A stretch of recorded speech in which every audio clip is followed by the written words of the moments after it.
Hello students, ऋषि tutorial में आपका स्वागत है। आज हम क्लास 10 के फर्स्ट फ्लाइट का chapter number second Nelson Mandela long walk to freedom करेंगे। Before you read, apartheid is a political system that separates people according to the race. Can you say which of the three countries named below had such a political system until very recently? First, United States of America. Second, South Africa. Third, Australia. Have you heard of Nelson Mandela? Mandela and his African National Congress spent a lifetime fighting against apartheid. Mandela had to spend 30 years in prison. Finally, democratic elections were held in South Africa in 1994 and Mandela became the first black president of a new nation. रंगभेद एक ऐसी राजनीतिक व्यवस्था है जो लोगों को उनकी प्रजाति के अनुसार विभाजित करती है। क्या आप बता सकते हैं कि निम्न तीन देशों में से किसमें इस प्रकार की राजनीतिक व्यवस्था हाल तक जारी थी? पहला संयुक्त राज्य अमेरिका, दूसरा दक्षिणी अफ्रीका, तीसरा ऑस्ट्रेलिया। क्या आप नेल्सन मंडेला के विषय में सुन चुके हैं? मंडेला व उसकी अफ्रीकी राष्ट्रीय कांग्रेस ने रंगभेद के खिलाफ लड़ने में अपना संपूर्ण जीवन व्यतीत कर दिया। मंडेला को 30 साल जेल में बिताने पड़े। अंततः 1994 में दक्षिण अफ्रीका में प्रजातांत्रिक चुनाव कराए गए और मंडेला एक नए देश के पहले अश्वेत राष्ट्रपति बने। In this extract from his autobiography, Long Walk to Freedom, Mandela speaks about a historic occasion, the inauguration. Can you guess what the occasion might be? Check your guess with this news item from the BBC of 10 May 1994. अपनी आत्मकथा आज़ादी तक की लंबी यात्रा के इस अंश में मंडेला एक ऐतिहासिक अवसर उद्घाटन के बारे में कहते हैं। क्या आप कयास लगा सकते हैं कि वह क्या अवसर हो सकता है? बीबीसी के 10 मई 1994 के इस समाचार से अपना अनुमान जांचिए।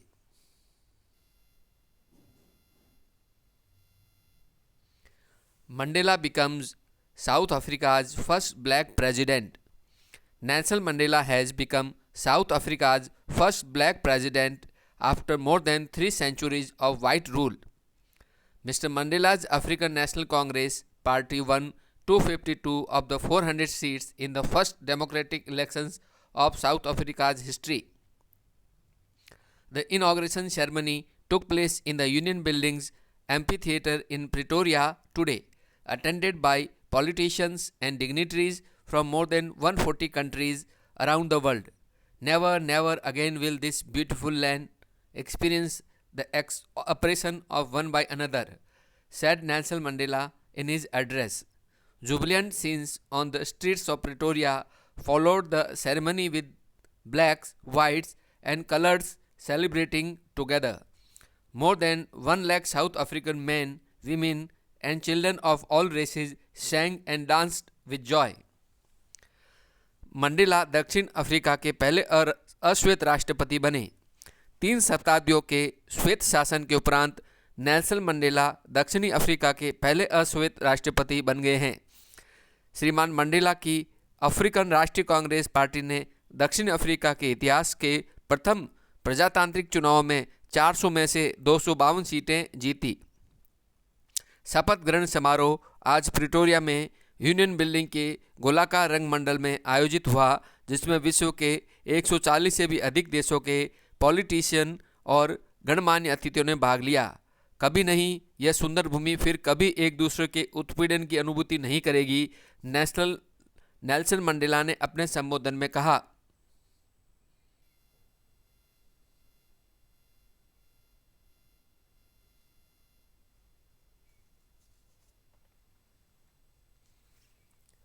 Tenth May dawned bright and clear.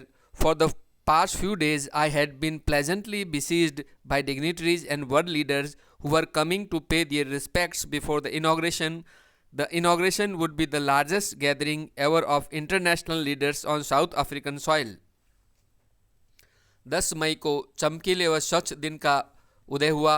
पिछले कुछ दिनों से मैं सुखपूर्वक विशिष्ट जनों व विश्व नेताओं से घिरा हुआ था, जो कि पद स्थापना से पूर्व अपना सम्मान प्रकट करने आ रहे थे। शपथ ग्रहण समारोह दक्षिणी अफ्रीकी भूमि पर अंतर्राष्ट्रीय नेताओं का विशालतम संगम होगा। The ceremonies took place in the lovely sandstone amphitheatre formed by the Union Buildings in Pretoria. For decades, this had been the seat of white supremacy, and now it was the site of a rainbow gathering of different colors and nations for the installation of South Africa's first democratic non-racial government. औपचारिक सार्वजनिक समारोह Pretoria नगर में union buildings द्वारा बलुआ पत्थर से बनाए गए सुंदर गोलाकार रंगमंडल में आयोजित किया गया। दशकों तक यह श्वेत ताकत की सीट रही थी और अब यह सीट दक्षिण अफ्रीका की प्रथम प्रजातांत्रिक व गैर जातीय सरकार की स्थापना के लिए विभिन्न रंगों की व राष्ट्रों की इंद्रधनुष्य सभा का स्थल थी। On that lovely autumn day, I was accompanied by my daughter Jinani. On the podium, Mr. De Klerk was first sworn in as second deputy president. Then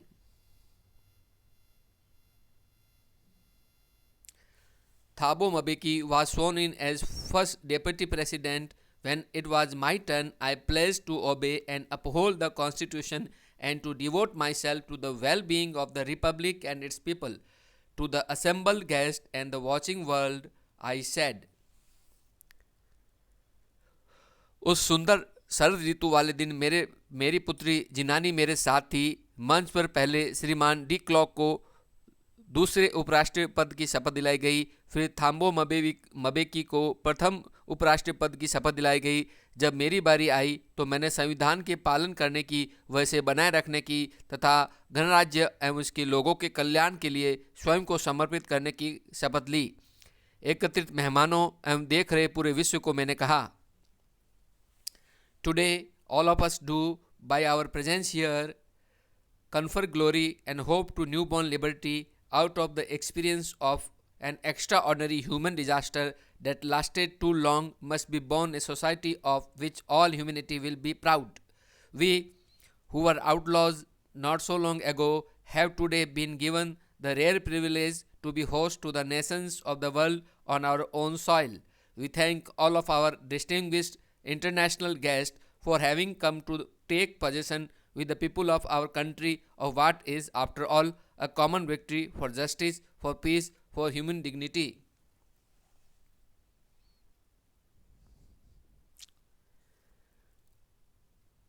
आज हम सभी अवश्य ही यहाँ अपनी उपस्थिति से इस नवनिर्मित आज़ादी को गरिमा व आशा प्रदान कर रहे हैं। एक असाधारण मानवीय महाविपत्ति जो बहुत लंबे समय तक चली के अनुभव से एक ऐसे समाज का जन्म होना चाहिए जिस पर सारी मानवता को गर्व होगा। हम जो अधिक समय पहले की बात नहीं है, गैर कानूनी थे, को आज हमारी अपनी भूमि पर विश्व के राष्ट्रों का मेज़बान बनने का दुर्लभ अधिकार दिया गया है। हम अपने सभी विशिष्ट अंतर्राष्ट्रीय मेहमानों का हमारे देश के लोगों की आखिरकार न्याय के लिए, शांति के लिए व मानवीय गरिमा के लिए हुए एक सांझी जीत में साथ देने आने के लिए धन्यवाद ज्ञापित करते हैं।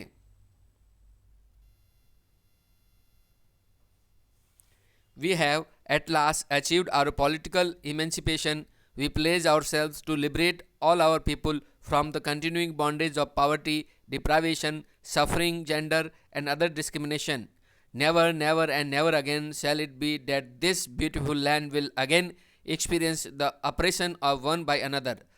The sun shall never set on so glorious a human achievement.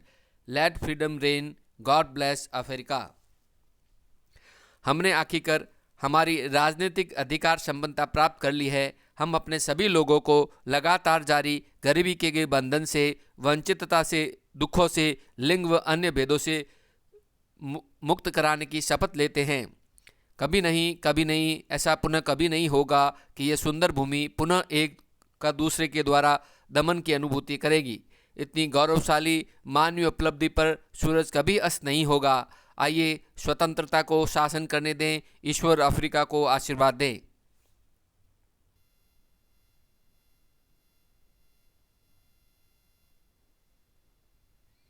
A few moments later, we all lifted our eyes in awe as a spectacular array of South African jets, helicopters, and troop carriers rode in perfect formation over the Union buildings. It was not only a display of pinpoint precision and military force, but a demonstration of the military's loyalty to democracy, to a new government that had been freely and fairly elected.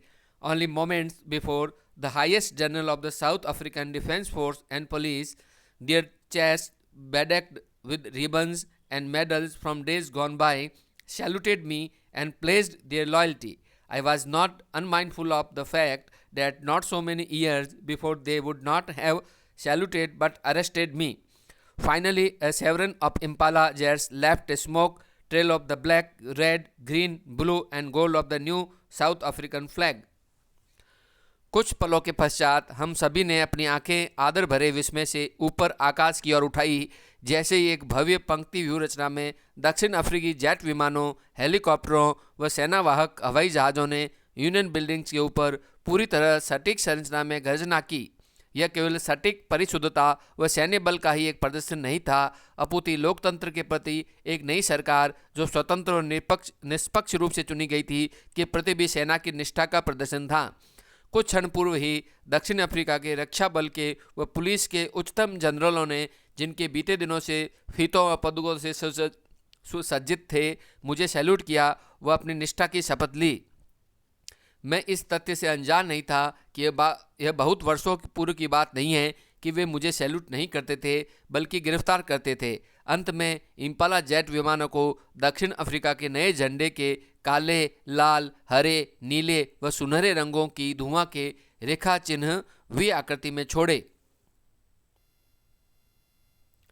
The day was symbolized for me by the playing of our two national anthems and the vision of whites singing Nkosi Sikelel' iAfrika and blacks singing Die Stem, the old anthem of the Republic.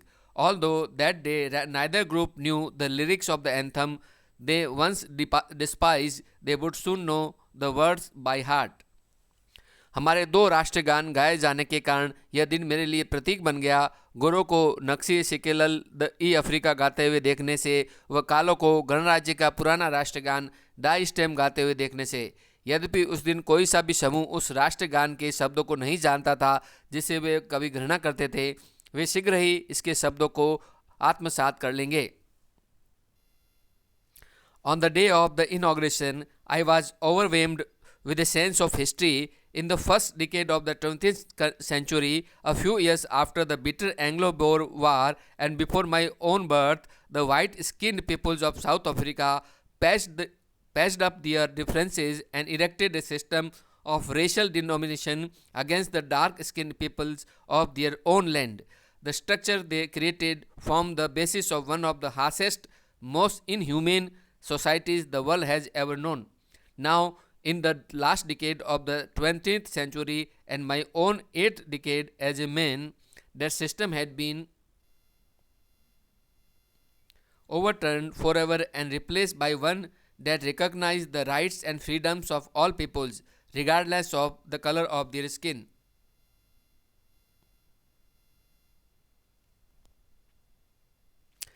उद्घाटन वाले दिन मैं इतिहास की समझ से अभिभूत था। 20वीं शताब्दी के प्रथम दशक में भयानक एंग्लो बोर युद्ध के कुछ वर्षों बाद और मेरे अपने जन्म से पूर्व दक्षिण अफ्रीका के गोरी चमड़ी के लोगों ने अपने आपसी मतभेद दूर कर लिए थे और अपनी ही भूमि के काली चमड़ी के लोगों के विरुद्ध प्रजातीय प्रभुत्व की एक व्यवस्था निर्मित कर ली थी। जो ढांचा उन्होंने बनाया था उसमें सर्वाधिक कठोर व अमानवीय समाज में से एक का निरूपण कर दिया जो संसार ने कभी नहीं जाना था। अब 20वीं सदी के अंतिम दशक में और मानव के रूप में मेरे 8वें दशक में यह वह व्यवस्था हमेशा के लिए उलट दी गई थी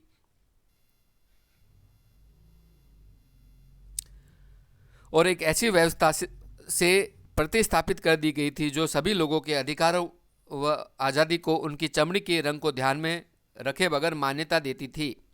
That day had come about through the unimaginable sacrifices of thousands of my people whose suffering and courage can never be counted or repaid. I felt that day, as I have on so many other days, that I was simply the sum of all those African patriots who had gone before me. That long and noble line ended and now began again with me. I was pained that I was not able to thank them and that they were not able to see what their sacrifices has wrought. यह दिन मेरे हजारों लोगों के अकल्पनीय बलिदान के द्वारा आया था, लोग जिनके दुख व साहस को कभी गिना व पुनर्भुगतान नहीं किया जा सकता है। मैंने उस दिन महसूस किया, जैसा कि मैंने बहुत से अन्य दिनों पर किया है, कि मैं उन सभी अफ्रीकन राष्ट्रभक्तों का साधारण मात्र योग हूँ जो मुझसे पूर्व जा चुके हैं, अर्थात शहीद हो चुके हैं। वह लंबी और उच्च रेखा समाप्त हो गई थी और अब पुनः मुझसे आरंभ हो गई थी। मुझे दुख था कि मैं उनका धन्यवाद करने के योग्य नहीं था और यह कि वे यह देखने के योग्य नहीं थे कि उनके बलिदानों ने क्या कर दिया है। The policy of apartheid created a deep and lasting wound in my country and my people.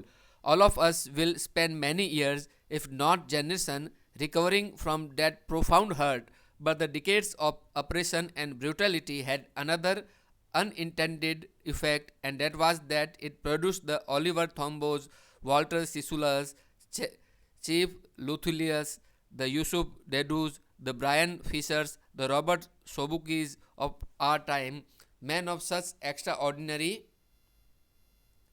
courage, wisdom, and generosity that their like may never be known again. Perhaps it requires such depth of oppression to create such heights of character. My country is rich in the minerals and gems that lie beneath its soil, but I have always known that its greatest wealth is its people, finer and truer than the purest diamonds.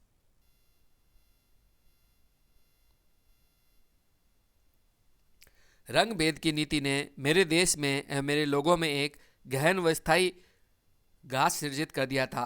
हम सभी को अनेक वर्ष व्यतीत करने होंगे, यदि पीढ़ियां नहीं तो उस गहन गांव को भरने में, किंतु दशकों के दमन और क्रूरता के दूसरे अनचाहे प्रभाव पड़े और यह वही था जिसने हमारे समय के बहुत से Oliver Tambo, Walter Sisulu, chief Luthuli, Yusuf Dadoo, Bram Fischer, Robert Sobukwe आदि पैदा किए थे।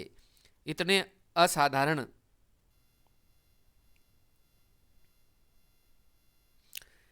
असाधारण साहस, बुद्धिमानी और उदारता के व्यक्तित्व के उनके जैसे शायद कभी न जाने जाए, अर्थात कभी पैदा न हो।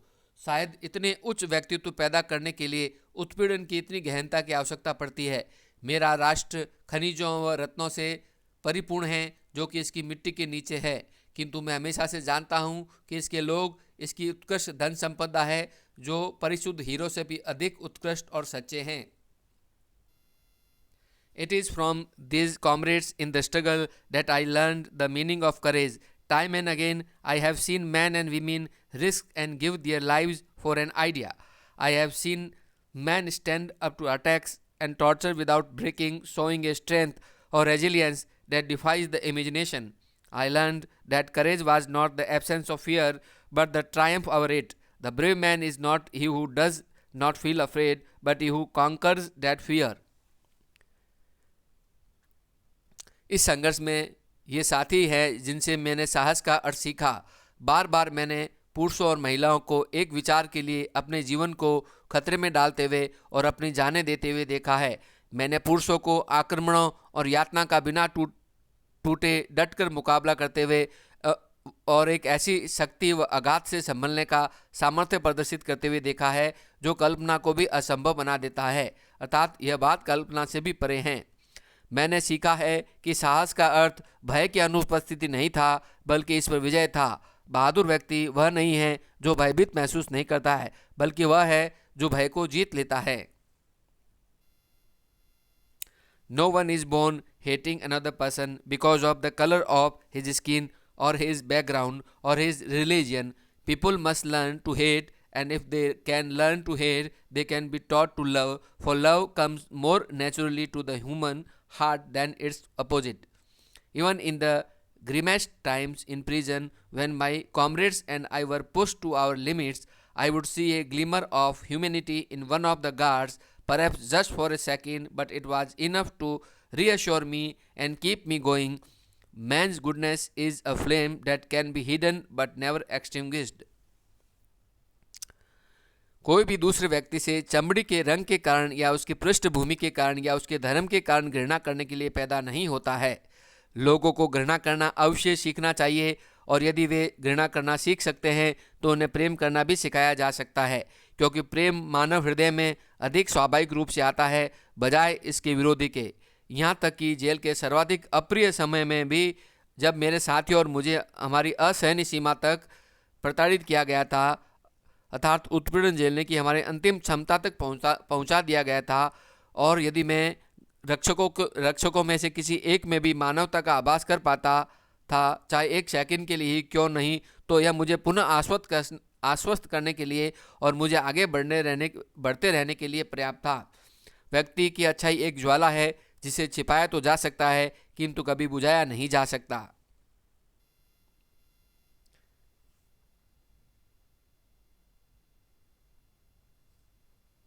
In life, every man has twin obligation to his family, to his parents, to his wife and children, and he has an obligation to his people, his community, his country. जीवन में प्रत्येक व्यक्ति के दो कर्तव्य होते हैं, अपने परिवार के प्रति, अपने माता पिता के प्रति, अपने पत्नी व बच्चों के प्रति कर्तव्य, और उसका एक कर्तव्य होता है अपने लोगों के प्रति, अपने समुदाय के प्रति, अपने राष्ट्र के प्रति। In a civil and humane society, each man is able to fulfill those obligations according to his own inclination and abilities. But in a country like South Africa, it was almost impossible for a man of my birth and color to fulfill both of those obligations. In South Africa, a man of color who attempted to live as a human being was punished and isolated. In South Africa, a man who tried to fulfill his duty to his people was inevitably ripped from his family and his home and was forced to live a life apart. A twilight existence of secrecy and rebellion. I did not in the beginning choose to place my people above my family, but in attempting to serve my people, I found that I was prevented from fulfilling my obligation as a son, a brother, a father and a husband.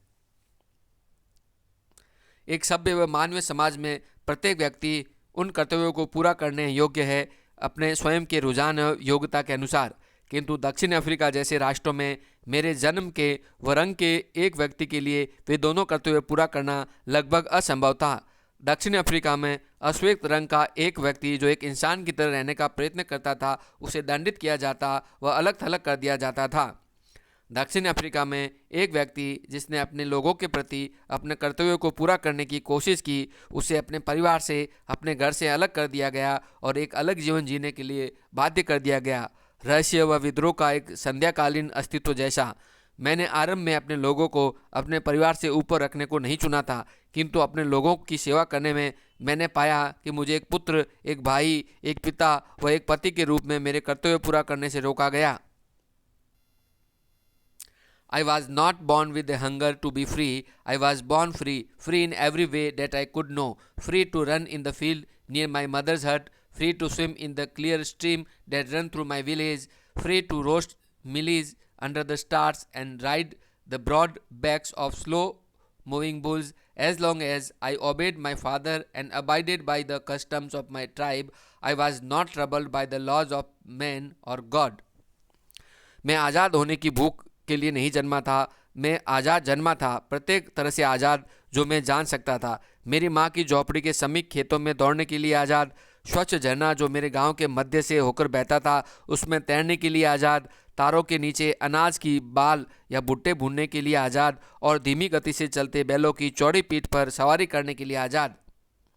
जब तक मैंने अपने पिता की आज्ञा का पालन किया और मेरी जनजाति की परंपराओं का पालन किया, तब तक मुझे ईश्वर या मानव के कानूनों द्वारा परेशान नहीं किया गया। It was only when I began to learn that my boyhood freedom was an illusion, when I discovered as a young man that my freedom had already been taken from me, that I began to hunger for it. At first, as a student, I wanted freedom only for myself, the transitory freedoms of being able to stay out at night, read that I pleased and go where I chose. Later, as a young man in Johannesburg, I yearned for the basic and honorable freedoms of achieving my potential, of earning my keep, of marrying and having a family, the freedom not to be obstructed in a lawful life. यह केवल तब था जब मैंने जानना आरंभ किया कि मेरे लड़कपन की स्वतंत्र आज़ादी तो एक भ्रम था। जब एक जवान के रूप में मैंने पता लगाया कि मेरी आज़ादी को तो मुझसे पहले ही ले लिया गया था, तो मैंने इसके लिए भूखा होना आरंभ किया, अर्थात मैंने आज़ादी के लिए संघर्ष चालू किया। शुरू में एक विद्यार्थी के रूप में मैंने केवल खुद के लिए आज़ादी चाही, क्षणिक आज़ादी, जैसे रात्रि में बाहर ठहरने के योग्य होने की, पढ़ने की, जो कुछ मुझे अच्छा लगे और जहाँ मैं चाहूँ वहाँ जाने की। बाद में जोहान्सबर्ग में एक जवान के रूप में मैंने मेरी क्षमताओं को विकसित करने के लिए आधारभूत व गरिमापूर्ण आज़ादी की, मेरे निर्वाह के लिए कमाने की, विवाह करने की और परिवार रखने की आज़ादी की कामना की, एक कानूनपूर्ण जीवन में बाधा न डालने की आज़ादी की। But then I slowly saw that not only was I not free, but my brothers and sisters were not free. I saw that it was not just my freedom that was curtailed, but the freedom of everyone who looked like I did. That is when I joined the African National Congress, and that is when the hunger for my own freedom became the greater hunger for the freedom of my people. It was this desire for the freedom of my people to live their lives with dignity and self-respect that animated my life, that transformed a frightened young man into a bold one, that drove a law-abiding attorney to become a criminal, that turned a family-loving husband into a man without a home, that forced a life-loving man to live like a monk.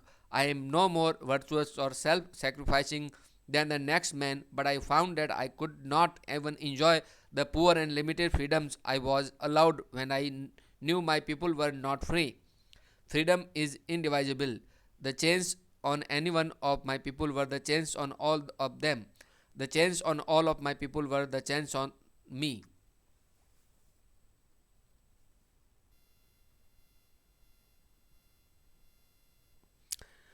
लेकिन फिर मैंने धीरे धीरे देखा कि न केवल मैं आज़ाद नहीं था, बल्कि मेरे भाई व बहन भी आज़ाद नहीं थे।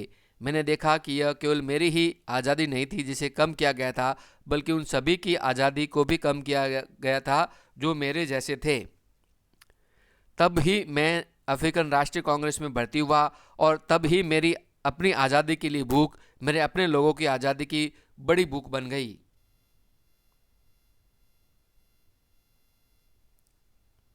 मेरे लोगों को अपना जीवन आदरपूर्ण व आत्मसम्मान से जीने की आज़ादी प्राप्त हो जाने की यही वह इच्छा थी जिसने मेरे जीवन को जीवंत बना दिया, जिसने एक भयभीत जवान को एक साहसी जवान में बदल दिया, जिसने कानून का पालन करने वाले एक न्यायवादी को एक अपराधी बन जाने दिया, जिसने एक परिवार प्रेमी पति को एक घर रहित व्यक्ति में परिवर्तित कर दिया, जिसने एक जीवन प्रेमी व्यक्ति को एक सन्यासी के जैसे जीवन जीने को मजबूर कर दिया। मैं किसी दूसरे व्यक्ति से अधिक गुणी या आत्मत्याग करने वाला व्यक्ति नहीं हूँ, लेकिन मैंने पाया कि मैं यहाँ तक कि किंचित और सीमित आज़ादी का आनंद भी नहीं ले सका जिसकी मुझे आज्ञा दी गई थी, क्योंकि मैंने जाना था कि मेरे लोग आज़ाद नहीं थे। आज़ादी अविभाज्य है। मेरे लोगों में से किसी एक पर बेड़िया उन सब पर बेड़ियों के समान थी। मेरे सभी लोगों पर बेड़िया मेरे ऊपर भी बेड़ियों के समान थी। I knew that the oppressor must be liberated just as surely as the oppressed. A man who takes away another man's freedom is a prisoner of hatred. He is locked behind the bars of prejudice and narrow-mindedness. I am not truly free if I am taking away someone else's freedom, just as surely as I am not free when my freedom is taken from me. The oppressed and the oppressor alike are robbed of their humanity. मैं जानता था कि उत्पीड़ित को भी उतनी ही आज़ादी चाहिए जितनी कि उत्पीड़ित को। एक व्यक्ति जो दूसरे की आज़ादी को छीनता है वह घृणा का कैदी है, वह पूर्वाग्रहित है और संकीर्णता की सलाखों के पीछे के ताले में बंद है। मैं वास्तव में आज़ाद नहीं हूँ यदि मैं किसी अन्य की आज़ादी को छीनता हूँ, ठीक वैसे ही जैसे कि मैं आज़ाद नहीं होता हूँ जब मेरी आज़ादी मुझसे छीन ली जाती है। उत्पीड़ित न उत्पीड़क दोनों ही समान रूप से मानवता से वंचित होते हैं। आशा है आपको चैप्टर समझ में आया होगा। लाइक शेयर और सब्सक्राइब करना ना भूलें। Thank you.